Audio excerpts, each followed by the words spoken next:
Hello everyone, this is HammerTron here with a new action figure review for you. This time I am reviewing the Jumanji Big Paw Bear action figure. This is by Lanard toys. It came out in 2019. It's a Walmart exclusive, and this is based on the second Jumanji movie with Dwayne "The Rock" Johnson. So here is the packaging. These were in open packaging, so we can touch these. These were hanging on some pegs, so this is a little bit worn here. So it looks like a nice package here with the name there, the Jumanji name there, Big Paw Bear. Nice picture of Dwayne "The Rock" Johnson. Here's a picture of some animal. I don't think they made a toy out of that animal, which is too bad. It looks kind of cool. So here is the animal, nice and open. We can touch it. The head flops up and down. It's part of the action feature. We can see the sound and also indicates the movement. So let's try it out.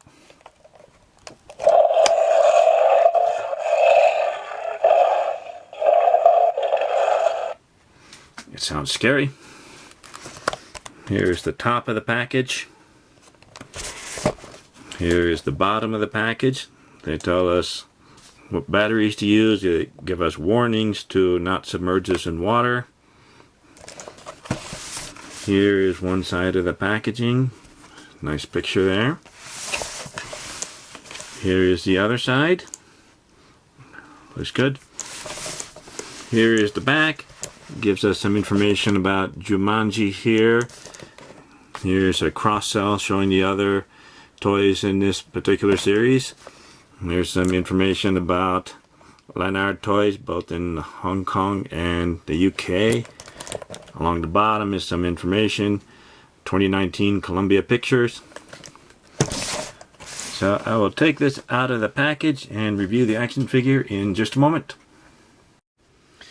Here is the Jumanji Big Paw Bear action figure. Let's take a look at the dimensions of this action figure.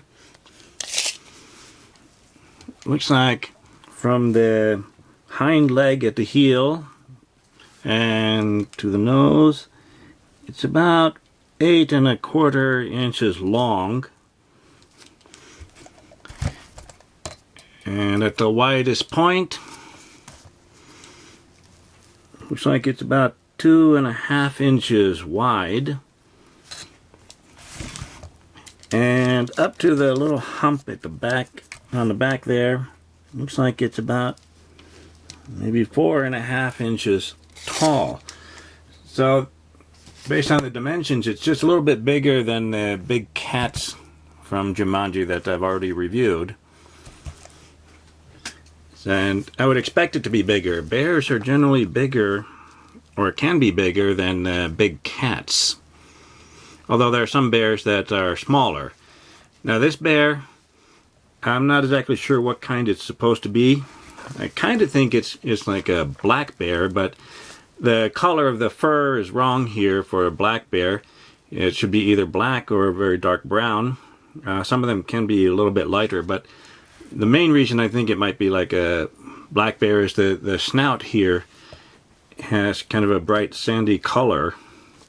And I think other bears, like grizzly bears, don't have this kind of a snout. They have a hairy snout. Now if this were a grizzly bear, well, looks like the shape of the face might be like a grizzly bear, or maybe a Kodiak bear. They have a lighter color fur.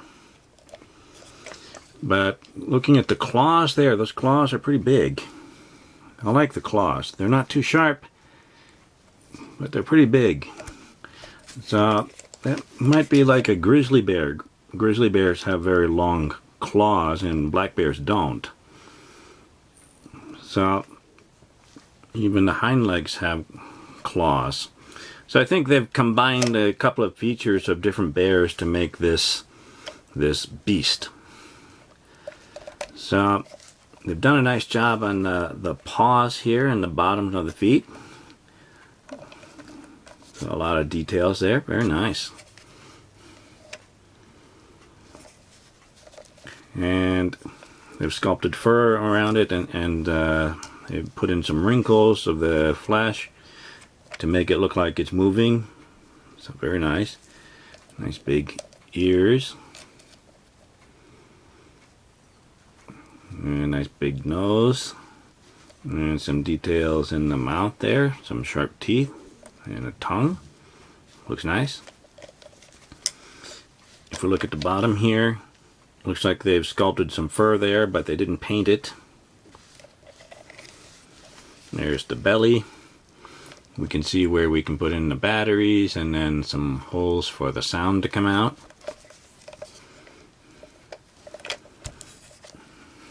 And we can see some differences in the paint or the plastic here. We can see the outline where the legs are going to be moving. So they didn't get that matched just right, but it's an action figure, so sometimes they can't always do that.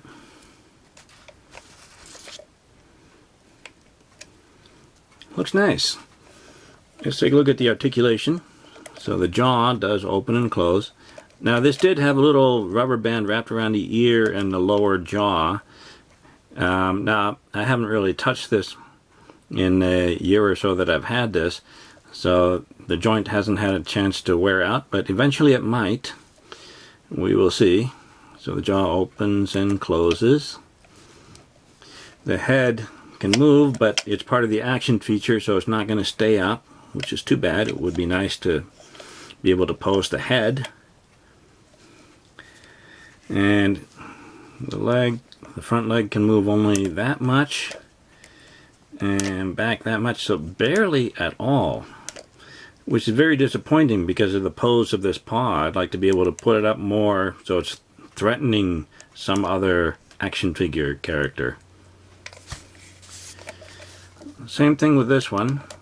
It moves that much forward and that much back, so just barely any movement at all. Now the hind leg is different because, as we saw earlier, they can move a lot. Look at that. They can't go forward, but they can certainly go back.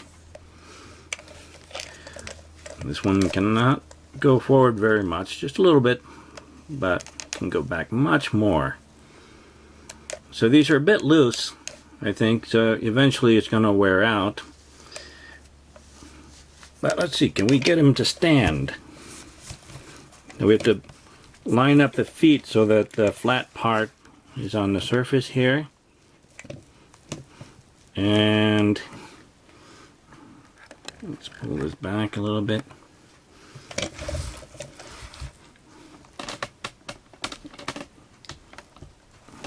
No, I can't get him balanced. It's just a little too hard to get balanced. Oh, did I actually do that? Wow. Well, the problem is the head is in the wrong position, but I don't think it'll stay that way for very long. It wouldn't take much to knock it over. And the head is still pointing up, and the arms don't move around much, so it's a little hard to keep them in that position. And the legs are limited as to how they can be positioned. So we get the flat part of the paw on the surface.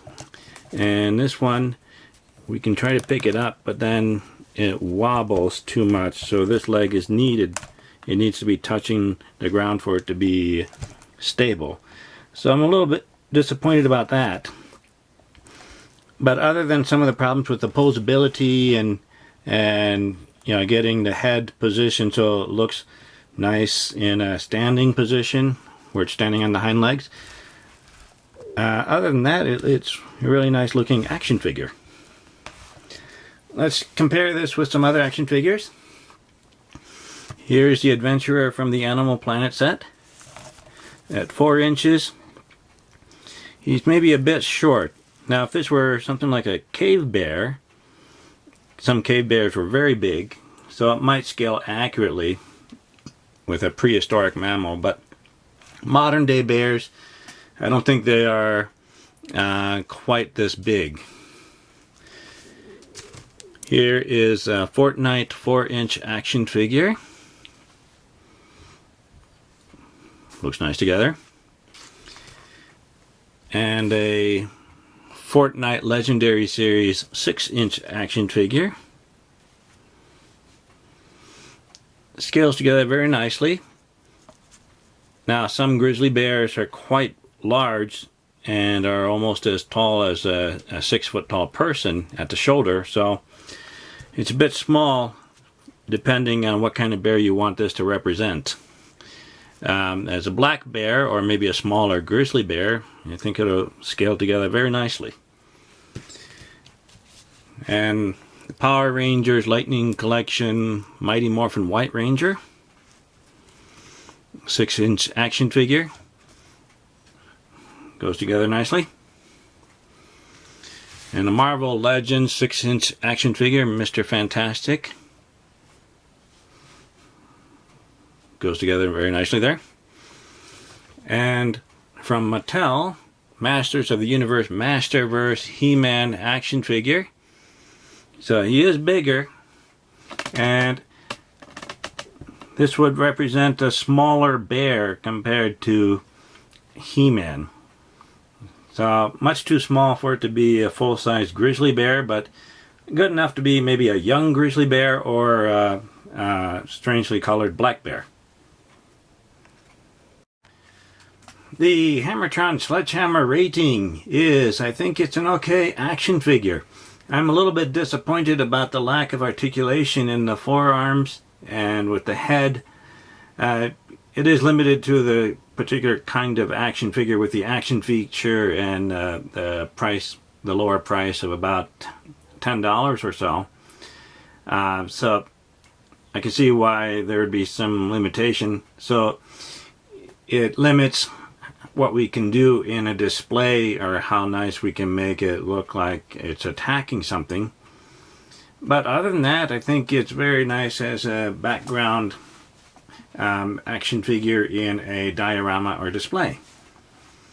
Thank you for watching my review video. Remember to like the video, leave a comment, and subscribe to my channel to keep up to date with my future reviews.